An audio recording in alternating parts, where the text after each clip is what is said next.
Yeah, we were trying to get seats. Yeah. I know somebody made. You didn't realize it was- Little room. There might be some feedback. They're pretty big around. All right. Good afternoon. Welcome.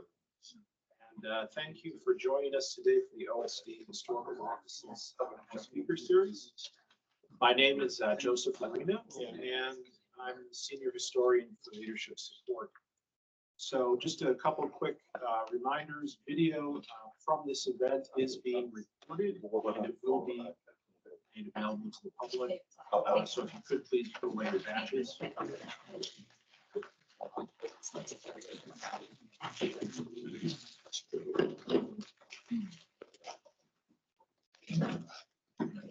And we will have time for the speaker to answer some questions at the end of the presentation. And please do remember that the speaker's views and insights are his own and do not represent the official positions of the OSD Historical Office or the United States government. So it's my distinct privilege today to introduce Dr. Aaron Bateman. He is a former Air Force intelligence officer, and he is currently serving as an assistant professor of history and international affairs at George Washington University. Dr. Bateman's research focuses on the role of technology in national security affairs, with an emphasis on space, strategy, and international relations.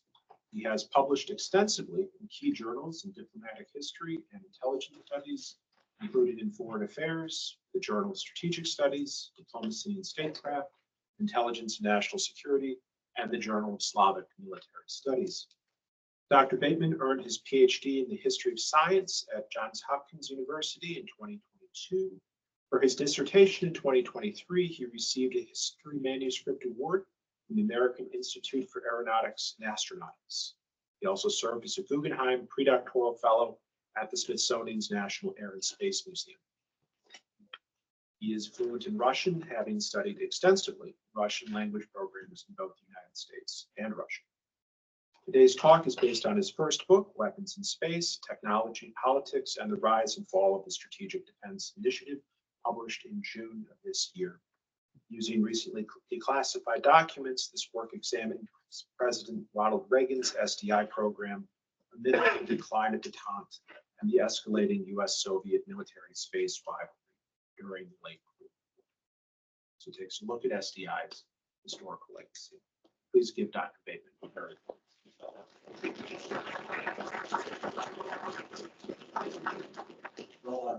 everyone hear me okay? All right.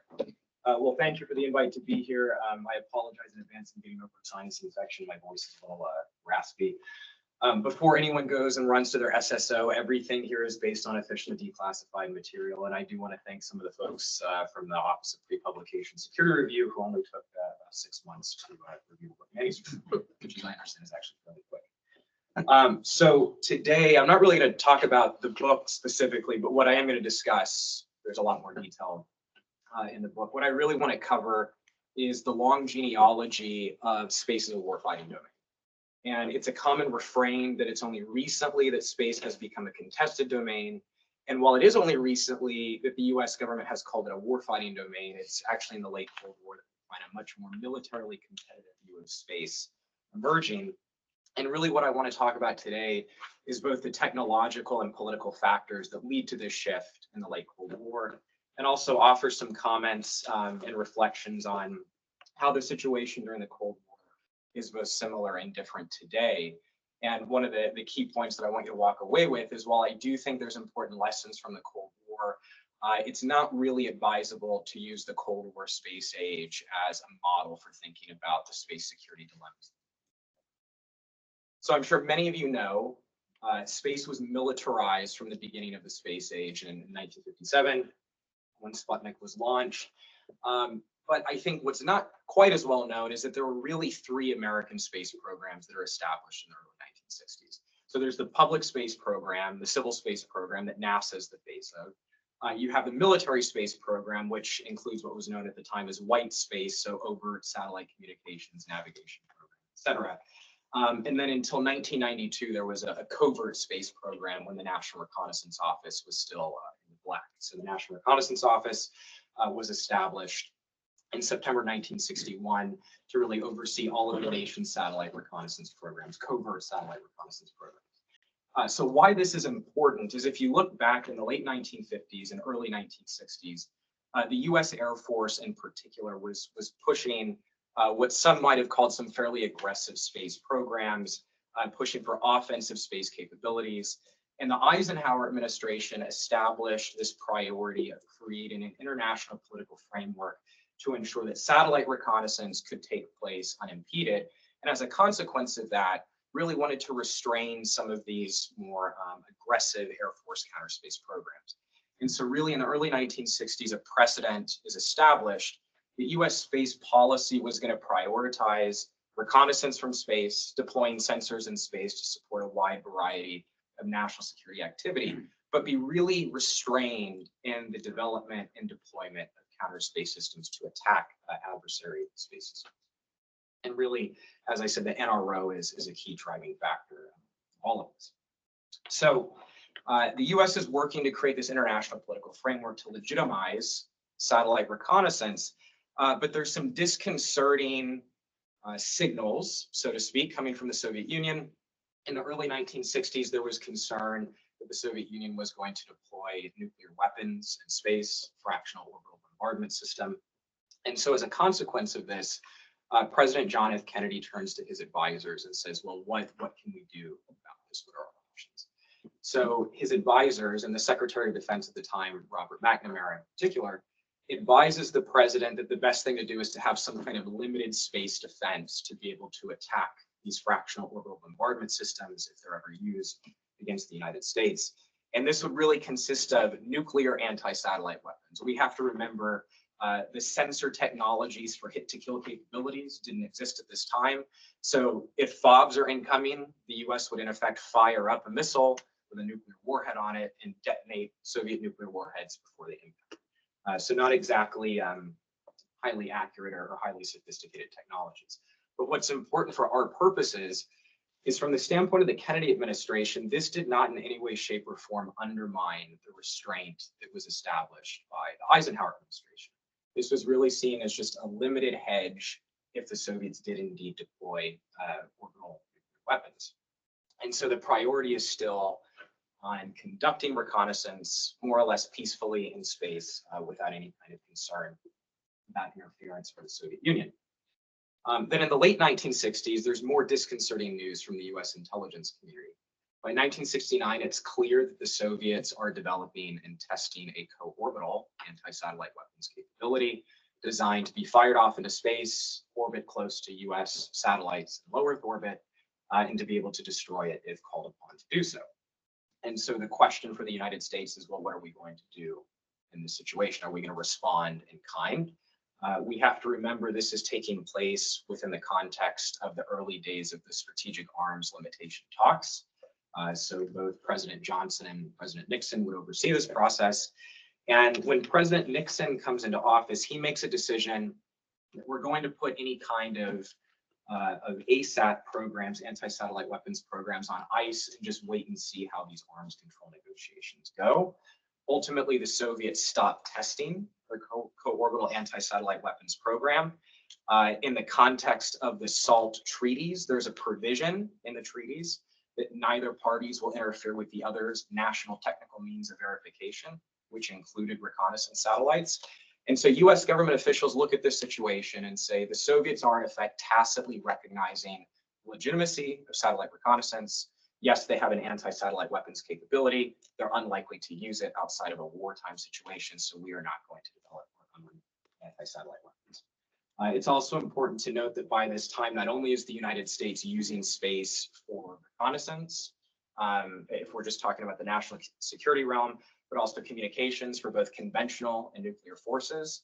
In 1971, the United States is launching its first nuclear early warning satellite. So more and more US national security functions are being deployed into space. And it's really US priority to ensure that these systems are not interfered with. So this is kind of the first stage of the Cold War space age. Then significant shifts occur that ultimately lead towards a more contested view of the space domain. So up until this point, US reconnaissance satellites were fairly technologically limited. This is before the time of digital imaging technologies where you could downlink imagery in near real time, and also before the time when you could collect signals intelligence in space and also get that directly to military forces in a timely manner. So in the mid-1970s, the National Reconnaissance Office starts fielding much more capable reconnaissance technologies. In 1977, Congress would establish a policy mandating that each military service establish the Tactical Exploitation of National Capabilities Program, or TENCAP, which I'm sure many of you are familiar with. And the idea behind TENCAP is that we want to be able to get this really great, exquisite national intelligence down to the tactical warfighter as quickly as possible. But this poses a bit of a policy challenge because up until this point, reconnaissance satellites had primarily been providing strategic intelligence, doing things like arms control verification. But now if satellites are going to play a direct military support role to enable things like precision targeting, well, that's going to make those satellites increasingly attractive targets for your adversary. At this same time, the Soviet Union is deploying a constellation of radar satellites that are used to track naval vessels in near real time and provide targeting data to anti-ship ballistic missiles. So that's kind of one key set of technological changes. And there's a political change going on. In the middle of the 1970s, détente between the superpowers is starting to fall apart. There's concerns that the arms control negotiations going on are not going to be successful. And the Soviet Union in late 1975 would reinitiate even more vigorous testing of its anti-satellite weapons capability. So when President Gerald Ford comes into office, this is the situation that he inherits. Early on in his tenure in the White House, he initiated what was at the time a highly classified study that was mostly declassified in 2014. And it was under the leadership of a guy named Solomon Buxbaum. And Solomon Buxbaum had been a presidential science advisor previously. So Buxbaum is commissioned with putting together this interagency study to look at the future of the military uses of space, both United States and Soviet Union. And one of the key things is, what are we going to do about the Soviet anti-satellite weapons problem?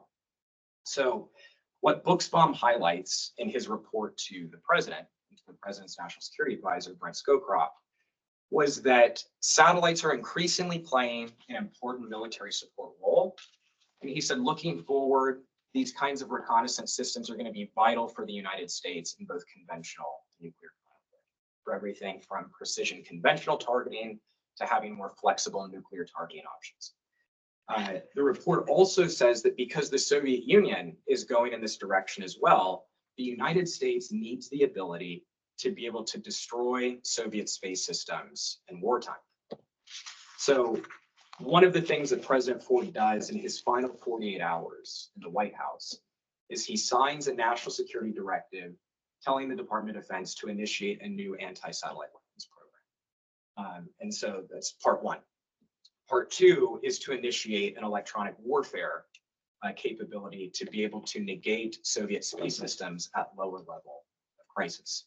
Obviously, if you blow up a Soviet satellite, it's a very provocative act.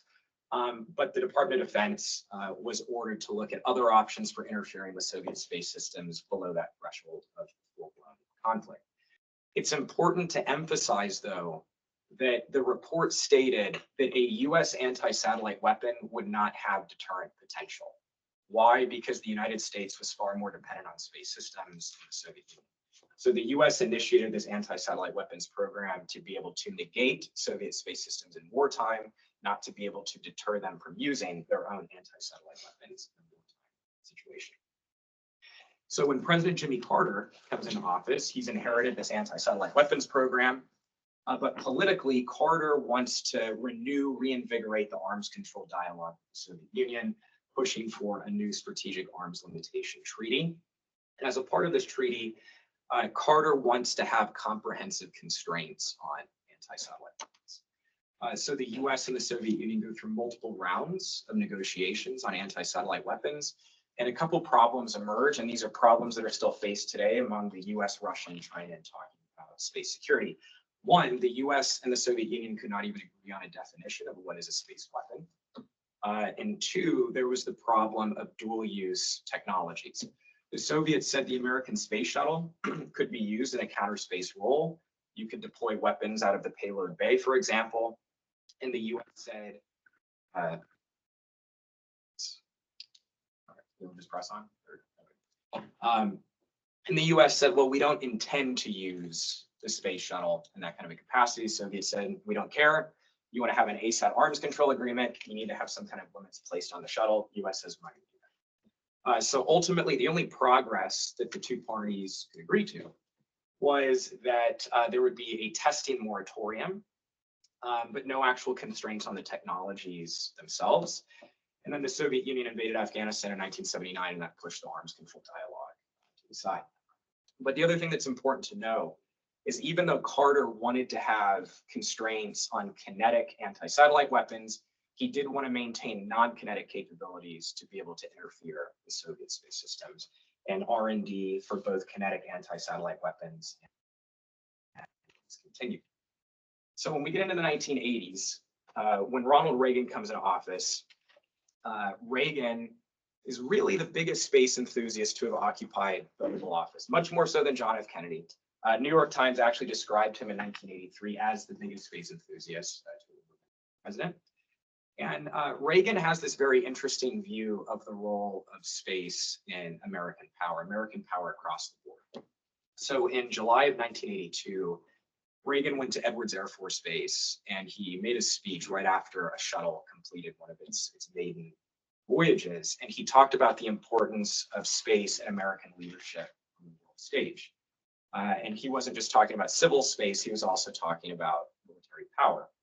One of the other things that's important to remember about Reagan is his administration laid a lot of the legislative framework for space commercialization that we see today. And Reagan had this idea that space commercialization, which was certainly far in the future, but nonetheless, he saw it as an important aspiration, that space commercialization and military power in space were two sides of the same coin. He had this very Mahanian view of space power, borrowing from the naval analogy. And so Reagan wanted to build up American military space power. He saw it as an area in which the United States had a distinct technological advantage over the Soviet Union. And so Reagan pushes forward with the fielding of what was known as the miniature homing vehicle, anti-satellite weapons capability, which was an F-15 launched anti-satellite weapon. And then in March 1983, he establishes the Strategic Defense Initiative, more commonly known as Star Wars. So the Strategic Defense Initiative was really an umbrella for research into advanced technologies with counter space applications and ballistic missile defense applications. And when Reagan establishes SDI, it becomes the source of intense political controversy in the United States, between the United States and the Soviet Union, and within NATO and the transatlantic alliance.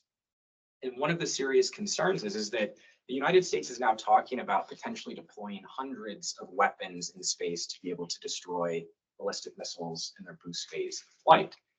And what Reagan says is this is going to contribute to peace. This is going to enhance US deterrence and maybe eventually lead to a situation in which we're not quite as reliant on nuclear weapons. But even the prospect of deploying weapons in space was so politically contentious, in part because for the previous nearly 20 years, the United States have been publicly messaging that we are committed to the peaceful use of outer space. We don't even talk about the fact that we do reconnaissance from space. The NRO is still in the black. So this poses a real public diplomacy problem for the White House. The fact that it was in the Ford administration that a decision was made that really reflected a more militarily competitive view of space, that was not in the public dialogue at all. So this system is a real shock to the system. So Reagan has a real challenge on his hands. How do you convince people that deploying weapons in space is actually going to be a stabilizing event? So the Soviet Union makes it clear there will be no progress on nuclear arms reductions unless we can first agree to constraints on space weapons, both anti-satellite weapons and space missiles defense. And Reagan says that's not going to happen. The only way we're going to have nuclear reductions is if you will agree to allow the United States to eventually deploy space-based defenses, which would have violated the 1972 anti-ballistic missile treaty. And Reagan says we need to move beyond this treaty regime. So there's a bunch of back and forth on this issue, and I'll return to that in a moment. But one thing that was not well known, I think, perhaps until recently because of declassification, is that the Department of Defense, Office of the Secretary of Defense in particular, was looking at how could SDI technologies be used in an offensive space control role. So if you put an interceptor in low Earth orbit to be able to destroy a ballistic missile in its boost phase, you can also potentially use that interceptor to destroy other satellites in low Earth orbit. And the US didn't want to publicly message at the time that it was considering these kinds of options. But the view within OSD was this could be a really significant advantage for the United States in a wartime situation. That if we can use these capabilities not only to destroy incoming ballistic missiles, but to also destroy Soviet satellites that are used for C3I and a variety of other functions, this is going to be a really significant advantage for the US. But really, more so than technological obstacles to deploying these technologies, the political environment was the key challenge. So in 1987, Mikhail Gorbachev, the leader of the Soviet Union, delinks SDI from progress and nuclear arms reductions. Basically, Gorbachev says, I want a nuclear arms control agreement. We're not making progress on SDI, so we're going to delink SDI from these negotiations, specifically on intermediate range nuclear forces, leading to that 1987 INF treaty. If we fast forward to the Bush 41 administration, the Soviets and then the Russian Federation still not very happy about the potential that the US would deploy space-based defenses. But basically, the Russians say, if you move forward with deployment of these systems, we might back out of these arms control treaties. We'll just have to wait and see what happens. Because of this changing political environment, the supporters of SDI are having real challenges on Capitol Hill. Congress is saying, well, if the Soviet Union is not our main adversary anymore, why are we going to spend billions of dollars to put interceptors in space to be able to destroy incoming ballistic missiles? SDI was also having some technological challenges. There were 3 tests of its space-based interceptor concept known as Brilliant Pebbles that were not completely successful, and so that also undermined the cause. But it was really this changing international political environment. How do you justify this large-scale defense program when the threat no longer seems quite as evident? Now, the first Gulf War, as many of you know, underlined the important role of space technologies in warfighting. And there was a brief resurgence of interest in missile defense on both sides of the political aisle, but that was really not sufficient to save the SDI cause.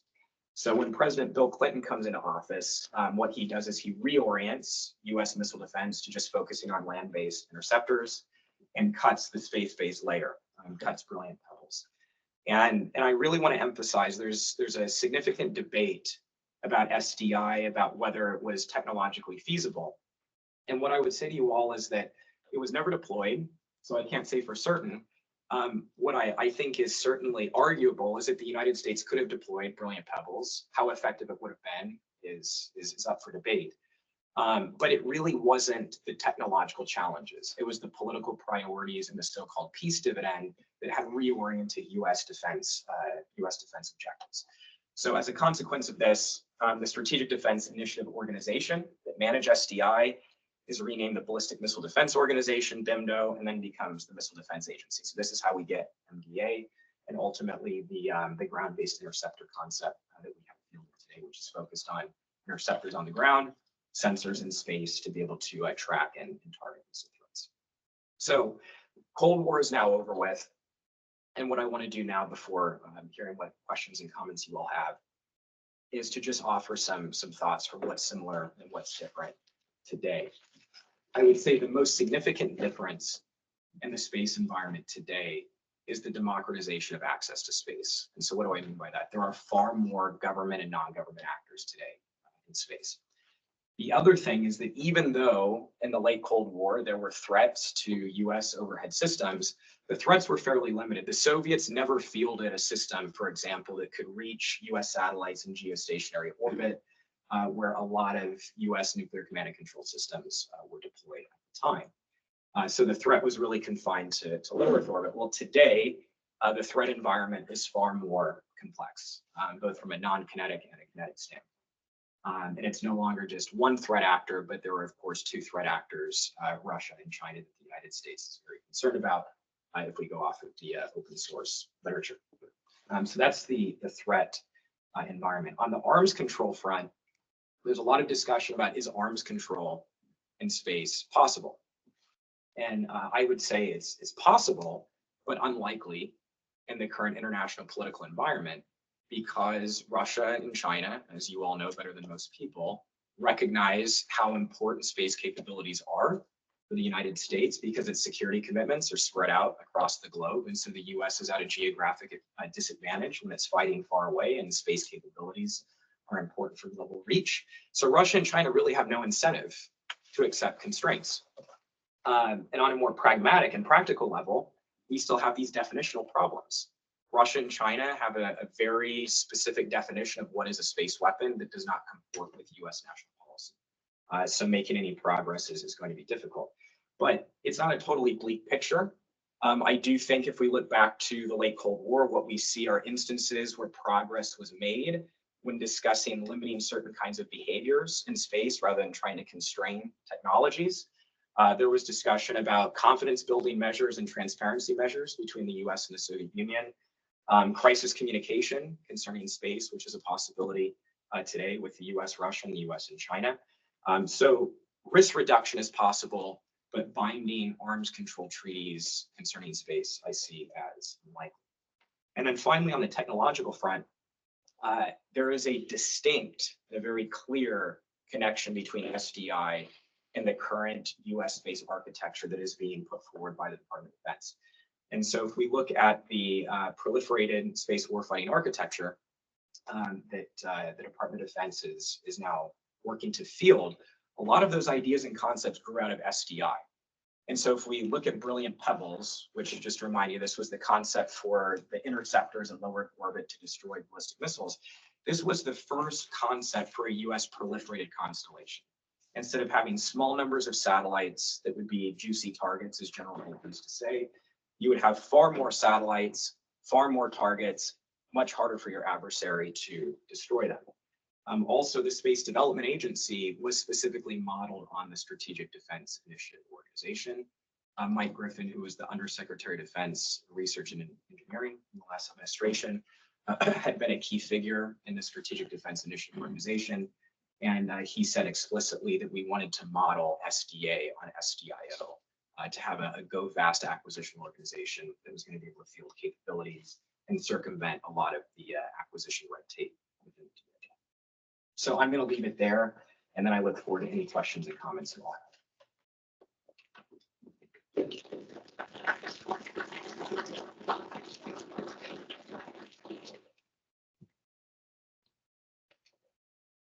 So I was a young teenager in the 80s, when the Star Wars idea, SDI, came out.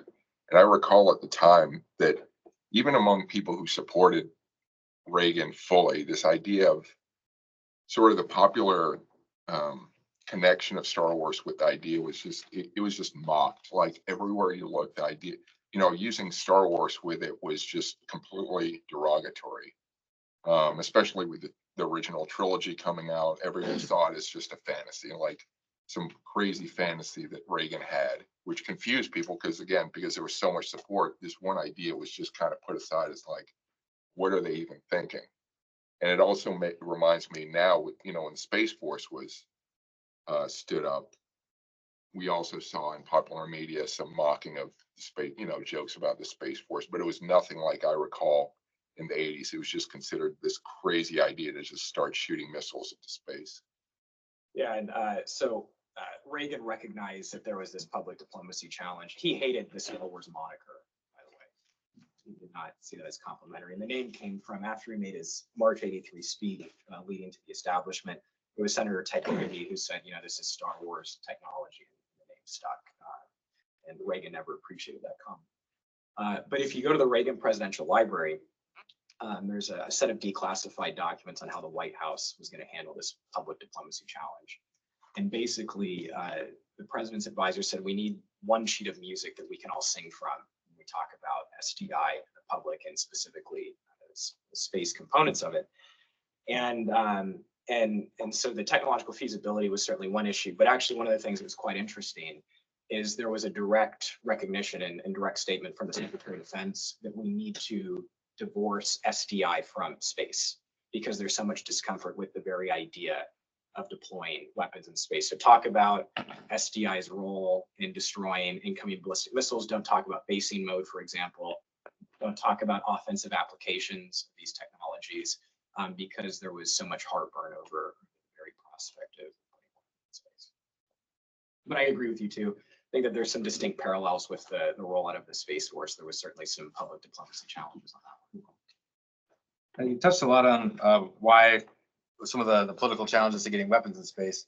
Do you have any insights from your research on why the U.S. is slow to develop space domain awareness, looking at what other countries have put up? So if you look at ground-based space domain awareness capabilities, the U.S. fielded a global set of capabilities by really the mid to late 1960s. And so if you think about the role of allies and U.S. space capabilities, really providing real estate for U.S. space domain awareness and U.S. Space ground infrastructure really goes back to the formative period of the U.S. National Security Space Program. In the 1980s, it's when the U.S. is fielding the first iteration of GEODs to be able to see up into geostationary orbit. But I think what's interesting is if you look back in the policy documents, U.S. officials recognized they were fielding all of these sensors to be able to track and monitor Soviet space systems. And there was a direct connection within the policy discussions about how these could be used for targeting those systems in wartime. And so the U.S. is building an infrastructure to track and target. The political contention is over whether or not you're actually going to have the weapons to engage those targets. There's also a push in the late Cold War to put sensors in space for space domain awareness. The Air Force was actually a huge advocate of what ultimately became SVSS, but there were a number of different really internal bureaucratic forces that prevented that from being rolled out in the timeline that the Air Force had originally proposed. Thank you. You mentioned some of the tensions that existed in the between SDI, within SDI, between the United States and its NATO allies. I wonder if you could talk a little bit more about how some of the NATO countries during that time, their space capabilities, their operations in the space domain, either complemented or perhaps even conflicted with some of the U.S. interests or initiatives in the space domain, both in the 80s and then how that may have evolved over time. Yeah, no, it's a really good question. So if you think about how do you even consult with your allies, there's a lot of challenges in the Cold War on this issue. So I mean, during the Cold War, national security space capabilities, farther down in the classification stovepipe than even nuclear capabilities, because the U.S. had a consultative mechanism within NATO for talking about nuclear issues, didn't have anything like that for space.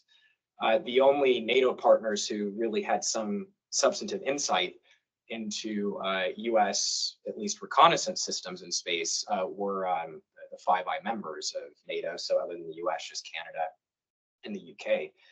So the U.S. is faced with this challenge of how do we even share a lot of this data? So for much of the Cold War, what the U.S. would do is basically tear-line reporting that if you have imagery of Soviet tanks, for example, you put out a report that says there's 500 Soviet tanks here. Don't ask us about the sources and methods. Now the French, West Germans, Italians, et cetera, they weren't dumb. They could generally put the pieces together, but still didn't really have a lot of insight into the U.S. policies guiding its national security space programs. In terms of capabilities that the Allies had, the only country that the United States assisted in developing a sovereign military communication satellite network was the United Kingdom, and that was even a source of contention. The U.S. wanted to have a monopoly over SATCOM within the alliance. It's not until later in the Cold War that the French deploy an imaging system in space. The British had looked at having their own SIGINT and GEOINT systems overhead, but basically said it's too costly. And even in the Anglo-American relationship that was really, really tight, still is, during the Falklands War, Prime Minister Margaret Thatcher requested overhead resources from the United States, and there was some contention. And so she was not happy with the fact that Britain was so reliant on the US. But what all of this means for the debate over counterspace is that the Allies didn't really have clear understanding of why would the United States want to pursue weapons to be able to deploy Soviet satellite systems. And there's multiple cables. I've been to the British archives and I've seen their declassified internal discussions on this issue. And basically they said, you know, the Americans aren't really telling us what the rationale for the system is. We're asking, but we're not getting a lot of detail.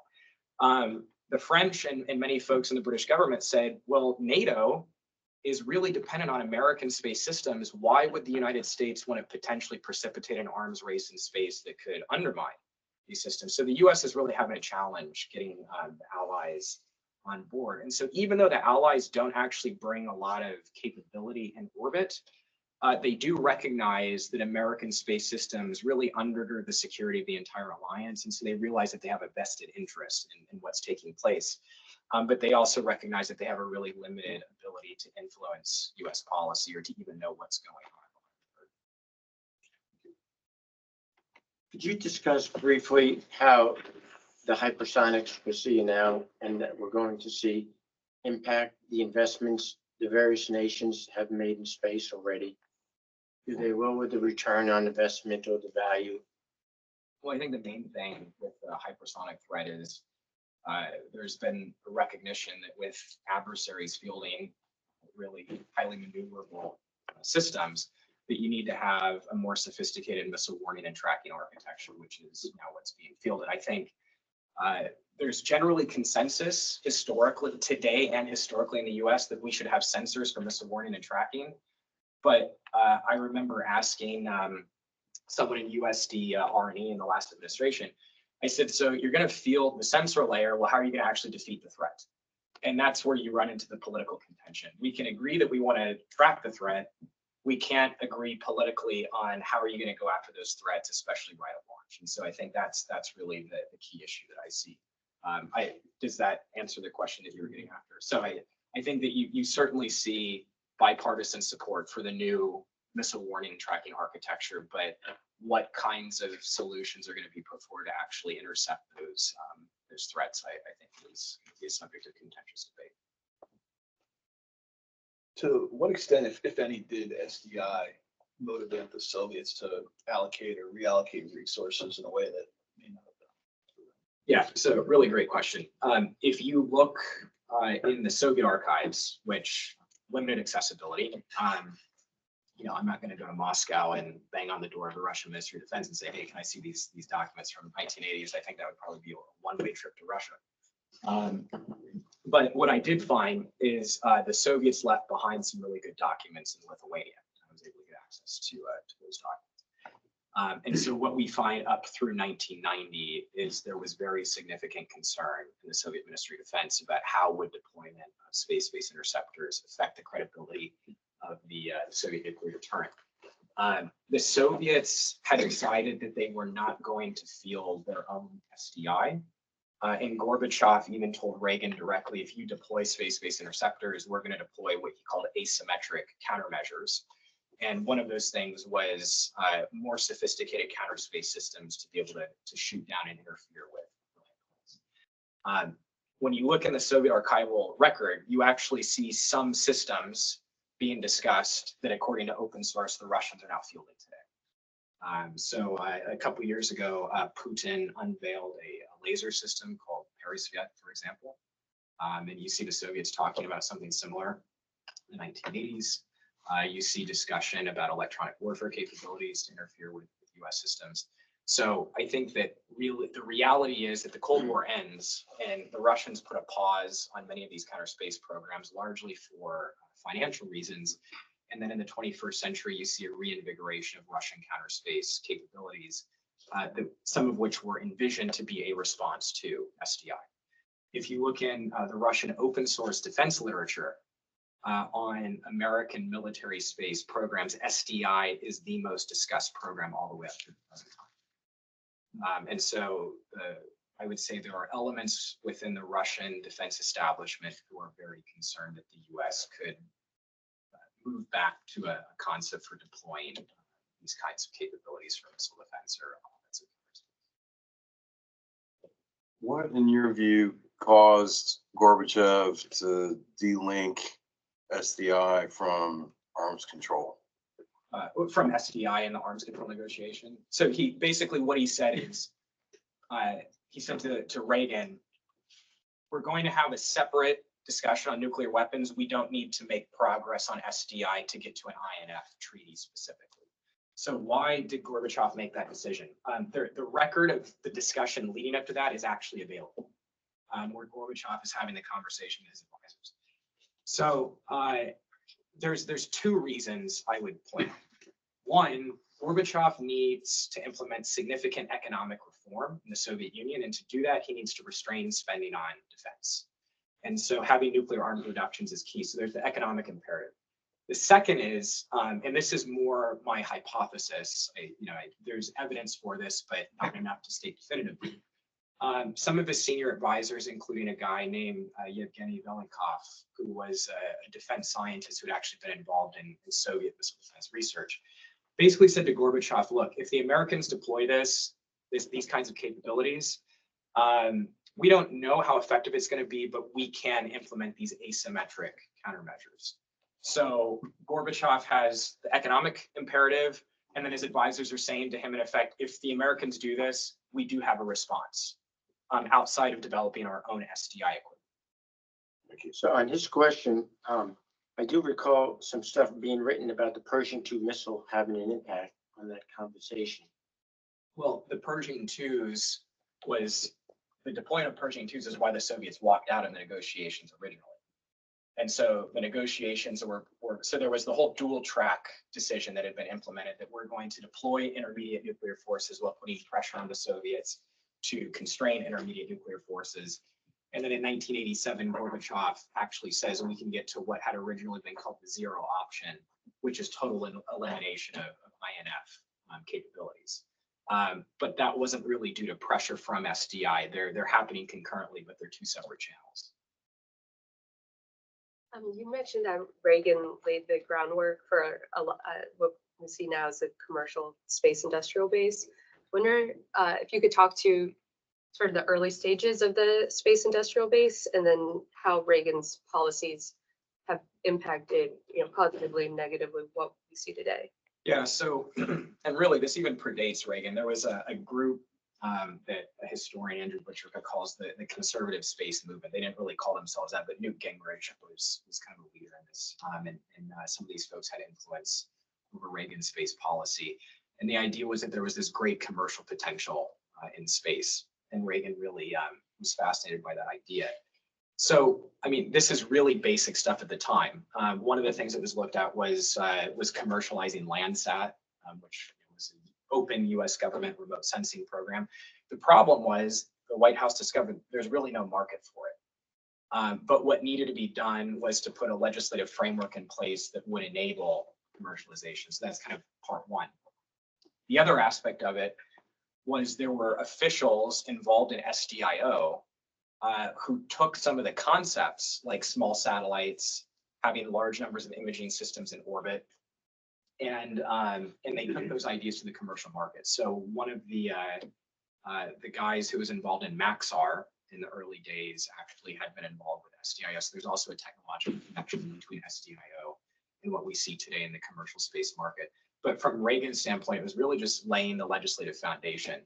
The industrial base really didn't mature until after he leaves office, and I would say really begin to mature until the early 2000s.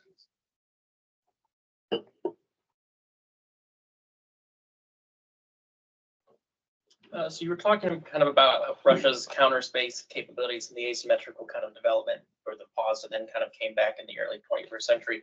Do you see maybe the current situation in Ukraine with how Ukraine is relying on the commercial space capabilities with Starlink kind of impacting the way Russia considers their counter space capabilities going forward, since it's not necessarily against a national kind of defense capability that the US was developing? Yeah, so when Bob Gates was at CIA in the 90s, eventually director of CIA, he actually said in a declassified memo that commercial imaging could be both a good thing and a bad thing for US national security. A good thing because now you have imagery that can be provided to military forces. It's unclassified, what we see going on today.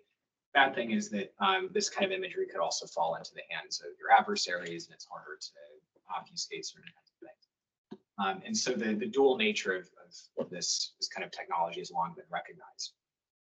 But to answer your question directly, I mean, the Russian Ministry of Foreign Affairs has said openly that that the Russian government considers any commercial space capabilities used in support of Ukrainian combat operations to be a legitimate military target. I think that the challenge from a counter space standpoint, just speaking hypothetically, is that there's a lot of targets. And so, the cost of popping off an ASAT to take out one imager when you have a ton of others, it's really not viable. Now you have other mechanisms for interference, but even those non-kinetic mechanisms, electronic warfare, et cetera, might not be highly effective against a proliferated satellite constellation like Starlink. So the challenge for Russia, or China for that matter, or any would-be adversary of the US, is how do you go after the threats in orbit when there's so many of them? But the threats aren't eliminated. You just vector the threats in new directions. So the ground architecture, if we're talking about commercial space capabilities, is still vulnerable to physical attack or cyber intrusions. There's a number of options available. And I'll just speak about the Cold War context. So when the US was talking about deploying Brilliant Pebbles, there was actually an intelligence assessment done that said, well, if we deploy what is in effect a proliferated satellite constellation, the Soviets might consider a nuclear anti-satellite weapon, because you pop off a nuke in low Earth orbit, you can punch a big hole in that proliferated constellation. And so those kinds of eventualities were envisioned in the late Cold War. And so given some of the public reporting about what Russia might not be doing, there was a Cold War precedent. So you mentioned punching holes in orbits. Obviously, things move in orbit, and so there's a growing concern in the civil side of the space today around the proliferation of assets, the ability to lose orbits due to space debris. In your research, how has that shift from being concerned about policy implications in deterrence to being concerned about losing access to specific orbits?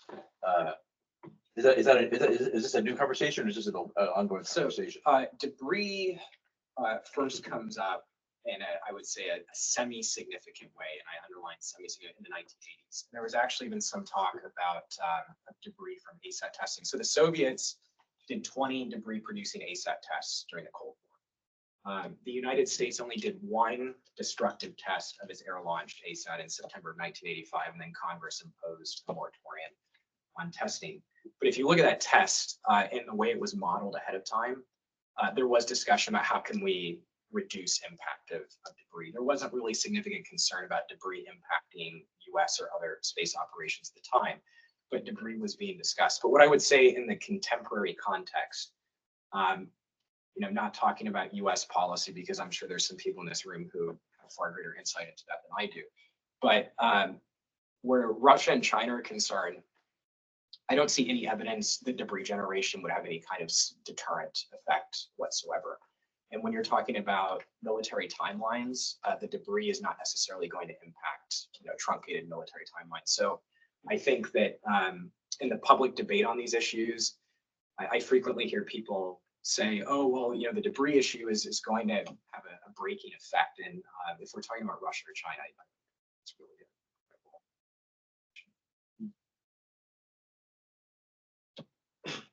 Maybe an ill-formed question, but is there any discussion in kind of the archival record about this kind of resilience problem?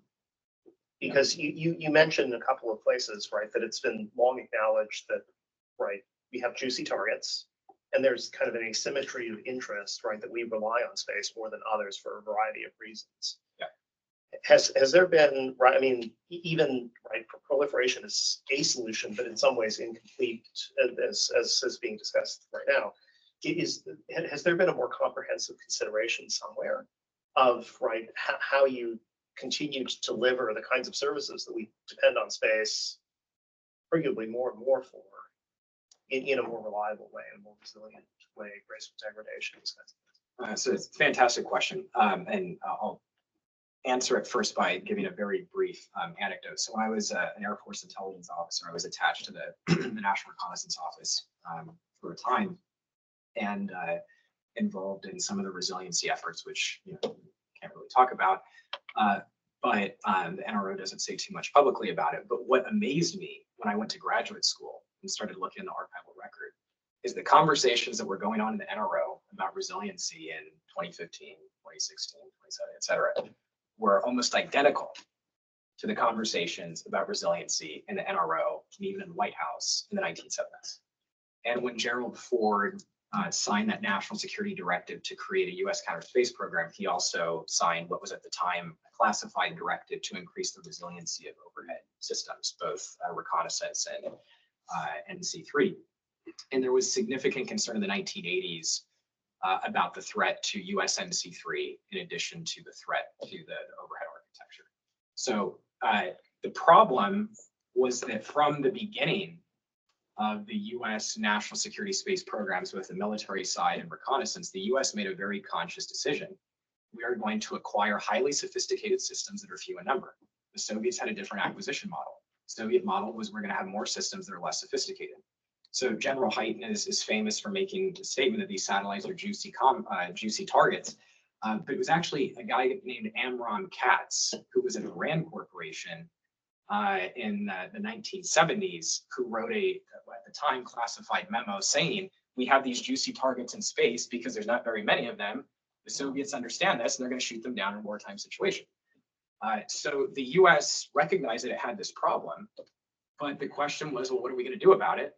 And the answer was spend more money, and Congress said no. The other issue was that the number of members of Congress in the 1970s and 1980s who even had the ability to be fully briefed on NRO capability was very few in number. And so just from an oversight perspective, it was difficult to make this case. I mean, today, you all know there's still significant classification challenges in national security space, but you can at least, Chris Scalise at the NRO, he talks publicly all the time about the importance of resiliency and in broad strokes from the members of the NRO. You couldn't have that kind of a discussion. So for deterrence, you obviously need some amount of communication of capabilities, and for maintaining advantage, you need to conceal capabilities, right?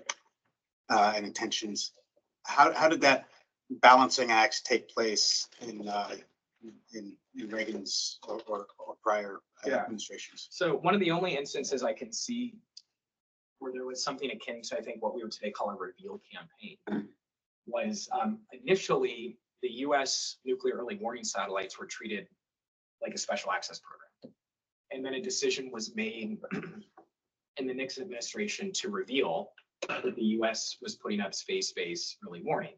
And if you look in the archival record, the idea was, well, if the Soviets know we have this capability, it could have some kind of deterrent potential.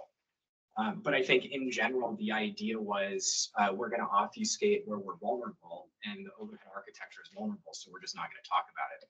The other issue was there was significant concern in the late 1970s that as the US is really fielding capabilities to do what today would be called national tactical integration.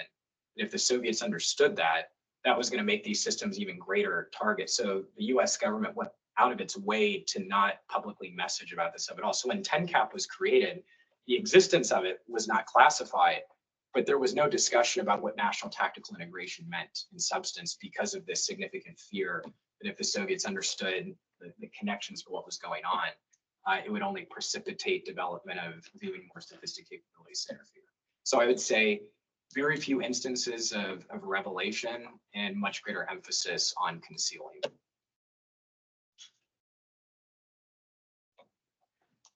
Joe Brogan, Joint Staff. You highlighted some of the differences between the Cold War past and today, right? It's not 1v1 anymore, it's 2v1 or 1 plus v1. Could I guess in your view, and apologies for asking like a policy opinion question, but could SDI be an asymmetric capability also contributing to deterrence with this new 2v1 environment? So I think if you want to decide whether you're going to deploy space-based interceptors, I don't think there's a simple answer to that question. I think it depends on your view of what has deterrent potential. So back in the 80s, the debate was, can you have a perfect defense?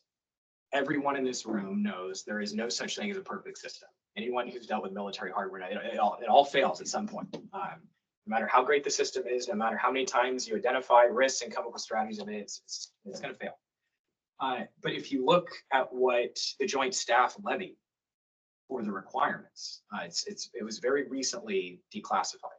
And the Joint Staff said we need to be able to take out about 20 to 30% of Soviet ICBMs. That's what is going to give us the deterrent potential that we want. Now, I don't actually know if that would have deterred the Soviet Union, but the idea was you don't need to have a perfect system. You just have to scare the adversary enough with your capability that that's going to give them a moment of pause in different kinds of conflict scenarios. And that wasn't just the US, also Prime Minister Margaret Thatcher really bought off on that. So to answer your question, the context of today, I think it really depends on what you think is going to raise the deterrent threshold.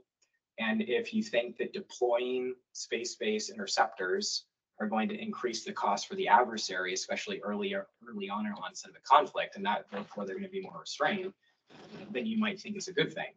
If you think all it's going to do is lead up to an even larger buildup in their nuclear forces and in their countermeasures, then you might say maybe it's not a good thing. So it really depends on what you think is going to have the greatest deterrent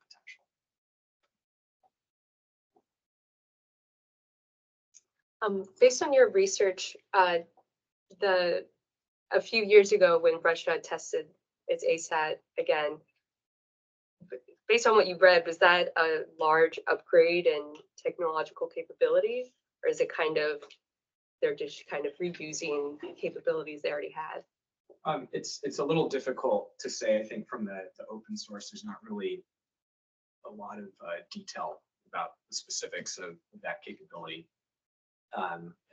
General Dickinson made some public comments on that. And so not to deflect, but I would just refer you to what he said, because the US government has put out a little bit more, but I would say that's probably the most authoritative open source. Okay. But just real quick, one thing that I will say, using the Cold War as case study, the Soviets never had the infrastructure for tracking and targeting that the United States did. And it's much easier if you're conducting a test. The target is oftentimes cooperative. And so just because you can blow up a target in a test environment doesn't mean that you're going to have the infrastructure in place to do effective targeting against your adversary in wartime. And so if we look at China today, it's covered in the open source. China is putting a lot of infrastructure in different parts of the world that could be used for more effective space domain awareness. And that obviously enhances their ability hypothetically to do targeting.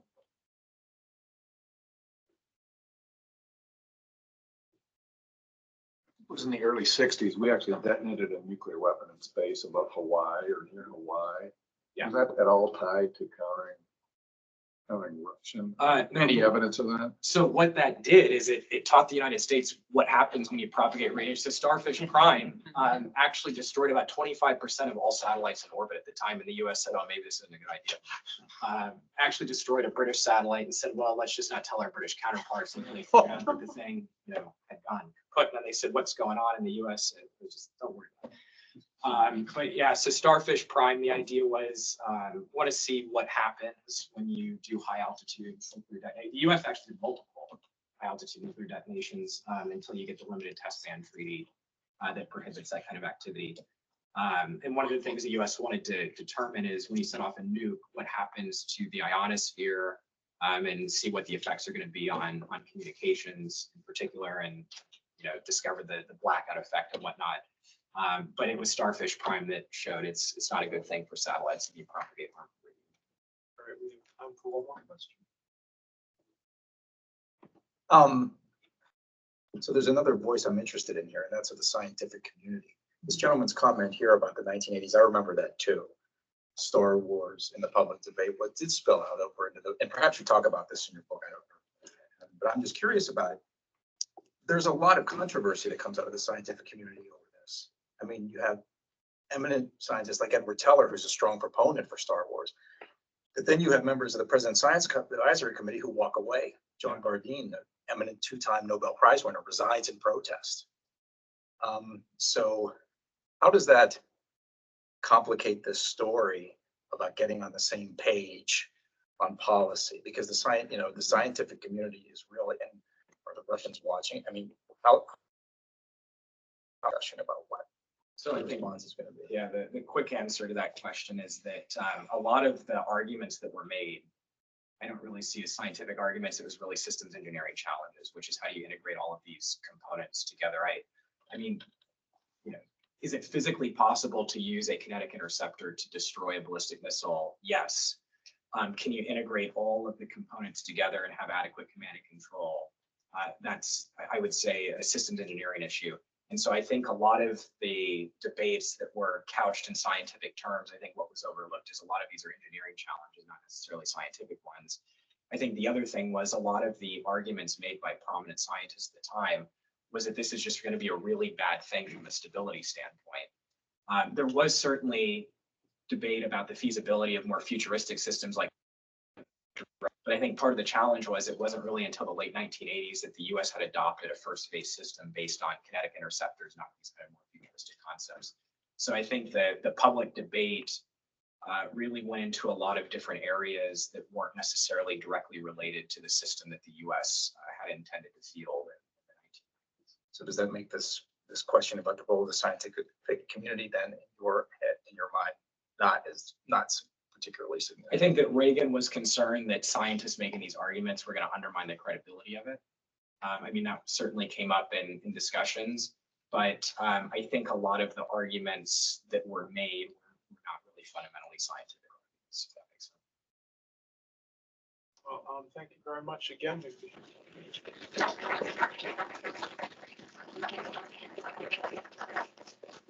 have a little while after this.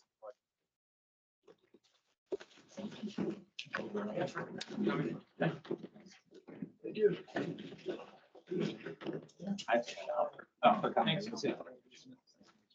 Thanks. Yeah. I'm an LA rep. Oh, nice. Nice course. Doing the post.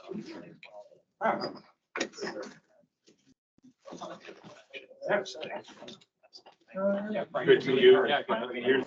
Here's my contact info. Yeah, definitely. Yeah.